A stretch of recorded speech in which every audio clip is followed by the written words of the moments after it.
대표님, 요즘 사람들이 빨리 성공하려는 사람들이 굉장히 많아졌대요. 어떻게든 돈을 빨리 모아서 이런 강의도 결제하고 뭐 저런 강의도 결제한다고 하는데, 유독 대한민국 사람들이 요새 빨리 성공하려는 경향이 점점 강해진다라고 하더라고요. 전 세계적으로 그렇겠지 아마. 그렇지 않을까? 그러니까 뭐 코인이란 열풍이 불고 도지코인 같은 게 오르는 이유가 뭐겠어요? 진짜 도지코인이 너무 좋아서 하는 거야? 뭔가 가치 상승이 있을 거다라는 생각 때문에 사는 거 아니야? 뭐 그런 걸 보면 전 세계적인 트렌드인 것 같아 지금은. 실제로 그리고 신속한 부가 많고 요즘. 그래서 오늘 주제는 빨리 성공하려 할수록 망하는 이유입니다. 망하는 이유? 급할수록 단기적인 성공에 집착하면 할수록 위험하다라는 얘기들이 있다 보니까 리스크가 좀 생긴다. 네. 근데 이게 대전제는 나 조금 수정을 하고 싶은 게 빨리 성공하려 하면 빨리 성공할 수도 있어. 이 세상에 정답은 없단 말이야. 어떤 사람들은 초기에 비트코인 이거 쓰레기 같은 거 왜 사냐고 할 때 많이 사서 성공한 사람들이 존재하잖아 현실에. 우리 같이 의심많은 놈들은 이제 이게 뭐야 되겠어, 이게 돈 가치도 없고 이게 뭐 무형의 이런 게 되겠어라고 의심하는 사람들은 결국은 성공의 기준이 물론 뭐 여러 가지지만 성공의 기준이 만약에 금전적인 가치라고 생각한다는 기준 하에서 얘기하면 어떤 사람들은 성공할 수 있어. 빨리 성공한다고 하는 게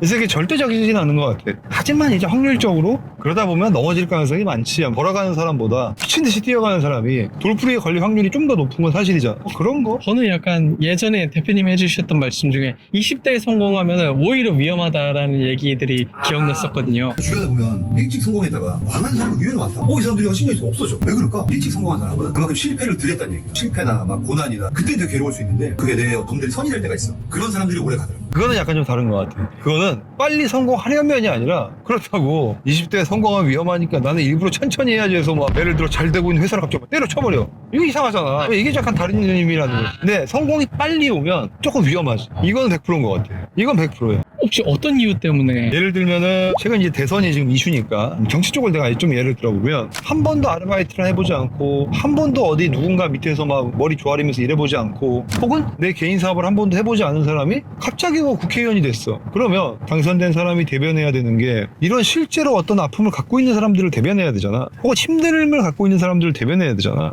근데 제일 힘든 게 어떤 거냐면 내가 해보지 않은 것에 대해서 공감하고 그것에 대해서 내가 어떤 이야기를 할 때야. 근데 지금 내가 예를 들어 국회의원 당선이 됐는데 갑자기 어디 가서 알바를 하면 일단 위법이야. 국회의원은 겸직이 안 되거든. 시의원까지는 이제 겸직이 되는데 국회의원이 딱 되면 선출직 중에서는 그 겸직이 안 돼. 그럼 경험해 볼 수가 없잖아. 내가 아무리 여기에서 아르바이트생들은 어떤 힘듦이 있고 직장인들은 어떤 힘듦이 있고요, 개인사업자들은 어떤 힘듦이 있어요라고 하는 얘기는 내가 겪은 얘기가 아니라는 얘기지. 그러다 보면 오류가 생길 수 있어. 머리로는 내가 알고 있어. 아, 그치. 이렇게 직장 생활하면 힘들 수 있지. 개인 사업자들이 이런 아픔이 있을 수 있지라고 추정을 하지만 말을 하다 보면 그 공감대에서 나올 수 없는 얘기들을 한 번씩 할 때가 있거든. 그러니까 그런 위험성이 무조건 있지. 젊었을 때 되게 빠르게 되게 높은 직종에 선출이 되면 그런 위험이 당연히 있지. 사실 장점도 있지. 그걸 막 이제 일찍부터 깨져가면서 잘 올라가시는 분들은 어쨌든 위에 가서 나이가 더 들면 좀 더 단단하게 지지 기반을 가지고 뭔가 할 수 있지. 그러니까 이런 장점이 분명히 있지만 훨씬 깨질 가능성이 많다는 거야. 사업도 마찬가지야. 사업도 내가 너무 젊은 나이에 뭔가 하나 했는데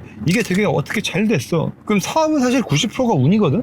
물론 10%의 노력이 너무나 중요하지만 90%가 운이란 말이지. 근데 이거를 내가 한번 어떻게 작게 해가지고 성공을 한번 딱 하게 되면 사람의 고정관념이 확 박혀. 아, 비즈니스는 무조건 이런 거야. 근데 이게 내가 되게 좋은 절차를 밟고 잘해가지고 내가 연단을 하면서 단단하게 올라왔어. 그럼 다행인데 확률적으로 그러기보다는 약간 어떤 운의 비중이 높을 가능성이 많잖아. 혹은 약간 내가 이게 정도를 약간 벗어난 방법으로 내가 성공했어. 어린 나이에. 그러다 보면 이게 이제 정답인지를 한다는 거지. 사업은 이렇게 못되게 하는 거야. 사업은 이렇게 악랄하게 하는 거야. 사업은 누군가의 등골을 빼먹으면서 하는 거야. 이런 게 한번 딱 가치관이 정립이 되면 이게 되게 오래가. 깨지기 전까지 사람이. 그 깨지는 방법은 여러 가지가 있지. 진짜 사업이 확 망해가지고 깨지는 방법이 제일 많고 사실. 그렇지 않고 어떤 누군가 외부 요인이 와가지고 교육을 한다든가 아니면 뭔가 완전 깨지기 전에 살짝 깨짐이 있음으로써 아, 사업을 내가 이렇게 하는 게 규모가 작을 땐 좋은 방법인 줄 알았더니 좀 커지니까 그렇지 않구나 라는 걸 이제 몸소 배우던가 여러 가지 루트가 있지만 어쨌든 일찍 오는 성공은 득보다 실일 가능성이 좀 있어 라고 나는 좀 생각해. 대표님, 그럼 대표님 주변에도 일찍 성공했다가 점점 안 좋게 빠지게 되는 그런 경우의 사람들도 주변에 있었나요? 너무 많지. 너무 많은 것 같아 그런 사람들은.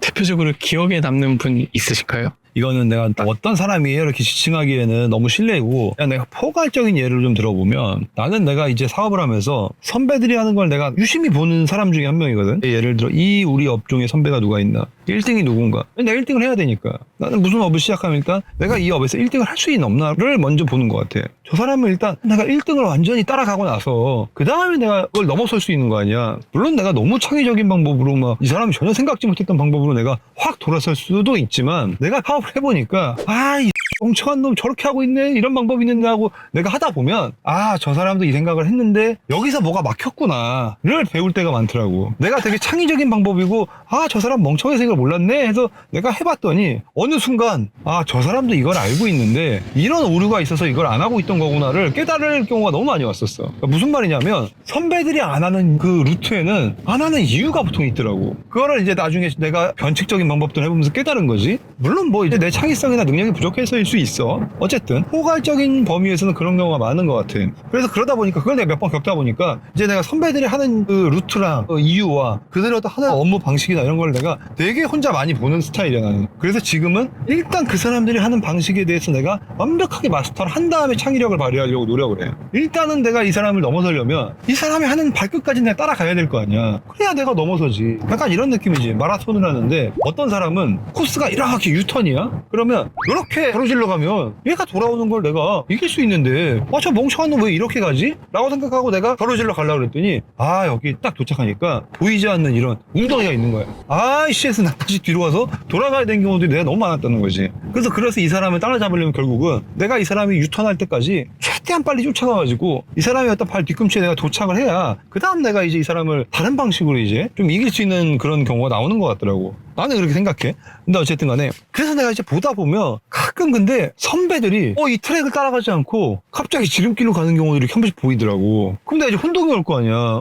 트랙이 여긴데 왜 저 지름길이라고 생각하는 약간 샛길로 가게 되지? 그럼 나는 그걸 유심히 봤어. 내가 한 20년을 여러 업종을 내가 했잖아. 그러면서 내가 각 분야에서 약간 새끼를 분야로 가시는 분들을 유심히 봤는데 결과론적으로는 그 선배들 중에 지금 되게 많은 수가 없어졌어요. 되게 많은 수가 망했고 물론 그건 사업이 너무 어려우니까 확률적으로 원래 망하는 거나 망하는 걸 수도 있어. 10명이 하면 그중에 7, 8명이 사업이 3년 안에 문을 닫는다고 하잖아. 5년을 연기하는 기업은 더 적고 그렇다고 하니까. 근데 어쨌든 나는 내 경험상 나도 내가 지름길을 가려고 몇 번 나갔다 온 적이 있는데 가보니까 웅덩이들이 생각보다 큰 게 있어서 다시 지금 트랙을 타고 가고 있단 말이야. 지금은 이제 확고해. 나는 이 트랙을 벗어나지 않는 선에서 내가 열심히 할 거야. 그 이유는 샛길로 갔던 선배들이 결과론적으로 뭔가 그 샛길에서 나올 기회가 분명히 있거든. 근데 그때 나오지 않았던 선배들이 지금 잘 없어. 많이 없어졌어. 그래서 그런 걸 보면서 느끼는 거지. 전제 조건은 빠른 성공을 위해서 약간 뭔가 변칙적인 방법들, 그게 약간 정도의 어긋난 방법들을 쓰는 경우에는 좀 해가 되는 경우들이 있는 것 같아. 그래서 조금 정리하면 빠른 성공을 위해서 열심히 하는 거는 나는 좋다고 생각해. 이전제는 너무 좋지만 그거에 매몰돼가지고 리걸 이슈가 있는 방법을 선택하는 것들이나 법적 이슈는 없지만 도의적인 어떤 정도를 벗어나는 방법이나 예를 들면 그런 게 있지. 오늘도 내가 지금 머리 자르면서 미용사 원장 형하고 내가 오래된 형이거든요. 10년이 넘었으니까 이제 형님하고 얘기하면서 한 거는 어떤 친구를 어떻게 도와주고 했는데 결국은 마지막에 그게 그 친구가 고마움을 모르더라. 이런 얘기들 되게 흔한 얘기잖아. 이게 내가 누구한테 도움을 받고 뭔가 좀 내가 그래서 베네핏을 주기로 했는데 막상 내가 잘 되고 나니까 제가 왜요? 이런 경우들, 이런 것들이 장기 레이스에서 보면 별로 득이 없는 것 같더라고. 물론 그분들이 이제 내가 이렇게 도움 받았으니까 당신의 사업도 내가 도와주겠습니다 하면 내 사업의 속도가 좀 느려질 수 있지 당장에. 왜냐하면 돈이 드는 일이고 공수가 되는 일이니까. 근데 길게 보면 그게 오히려 좀 더 순탄하게 가는 방법 중에 하나인 것 같아. 그런 면에서는 빠른 성공을 위해서 뭔가 좀 이렇게 변칙적인 방법을 선택하는 거는 실패의 요인이 좀 있더라. 절대적이진 않지만. 그럼 대표님은 그동안 쌓인 데이터로 봤을 때 안정적이고 탄탄하게 가는 게 좋다라고 생각하시는 거예요? 나는 그런 편이야. 아주 안정적이고는 아니야. 탄탄하게 가는 게 맞다고 봐. 안정적인 것까지 추구하면 너무 느려져. 때로는 리스크는 안고 가야지. 근데 그 리스크가 되게 리갈 이슈가 있을 필요는 없다고 생각하고 도의적인 선을 넘을 필요는 절대적으로 없다고 생각해 나는. 법적인 거야 당연한 거고 이 도의적인 게 나는 조금 중요하다고 생각하는 편이야. 그리고는 좀 일찍 성공을 하게 되면 그 주변에 시선들이 또 있잖아. 그러니까 그런 말이 있어. 차는 못 내린다 이런 얘기들이 있거든. 대형차 타던 사람이 갑자기 준중형 소형 차는 타기가 어렵다라는 얘기지. 이거는 약간 우리나라 사람들 종특 같은 건데 좋은 차를 타다가 갑자기 이제 좀 소형 차를 타면 하면 망했네 어쩌네 이런 얘기들이 돈단 말이지. 네. 그러면 또 그걸 뭐 내 취향이니까 신경 안 쓰면 돼라고 하면 되지만 그게 쉽지 않잖아. 우리나라 이 환경상 본인이 되게 강하지 않은, 본인의 되게 심재가 굳지 않은 게 쉽지 않단 말이야. 그러니까 그런 것들, 그러다 보니까 우리 사업을 하다 보면 이게 등락이 폭이 있잖아. 일찍 성공을 하게 되면 내가 예를 들어 한 달에 어떻게 좀 일이 잘 돼서 한 돈 1,000만 원씩 벌어. 근데 내가 지금 애가 셋이고 막 와이프도 있고 그래. 그럼 내가 갑자기 뭐 수입차를 살까? 아니죠. 물론 뭐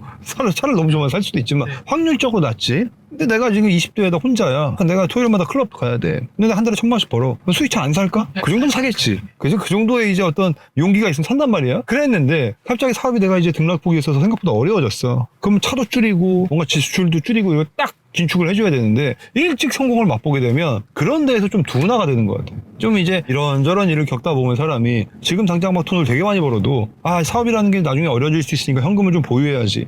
소비가 갑자기 늘어나게 되면 뭔가 리스크가 있고 그때가 되면 내 사업이 영위하기가 좀 어려워질 수 있으니까 그런 것들을 내가 좀 조정해야지. 내가 벌어도 없는 것처럼 살아야지. 이런 마음들이 좀 생기게 되는데 이게 좀 일찍 성공이 오게 되면 이런 마음보다는 내가 지금 이렇게 벌고 있으면 이게 이제 영원히 가거나 혹은 내가 점점점 더 늘어나겠구나라는 생각을 보통 한단 말이지. 그렇게 되면 이제 실패에 대한 대응력이 좀 느려지는 것 같아요. 그리고 뭔가 사업이 긴축할 때 내가 확 긴축할 수 있어야 되는데 이런 어떤 주변에 어린 나이에 성공했다 이런 시선들이 나한테 이미 박혀 있잖아. 이 프레임을 벗기가 되게 힘들거든 사람이. 그러다 보면 이제 내실은 점점 죽어가고 있지만 대외적으로 보여주는 건 내가 계속 잘 되는 것처럼 한동안은 보여줄 수가 있어 사람이. 근데 그렇게 하다 보면 속이 점점 곱는 거지. 그런 가능성이 조금 있는 것 같아. 대표님, 오늘 이렇게 빠르게 성공하면 위험할 수 있는 이유에 대해서 나눠봤는데 마지막으로 한 문장으로 정리해주면 어떤 얘기가 있나요? 중요한 거는 그런 것 같아. 왜 로또 1등이 돼도 생각보다 불행한 사람이 많잖아. 오히려 이상하지. 그 이유는 나는 그런 거 생각해. 내가 그릇이 마련되지 않았을 때 부어주는 물은 나는 복이 아니라고 생각해. 살다 보면 가끔은 내 그릇보다 큰 물이 들어올 때가 있거든. 그럼 이거를 그냥 넘치게 냅두는 게 아니라 그 순간 더 우리가 그릇을 키우도록 노력을 하면 조금 오히려 이걸 유리하게 받아들일 수 있지 않나? 그렇지 못했을 때가 사람이 구조적으로 많고 그러면 조금 이제 아픈 것 같아.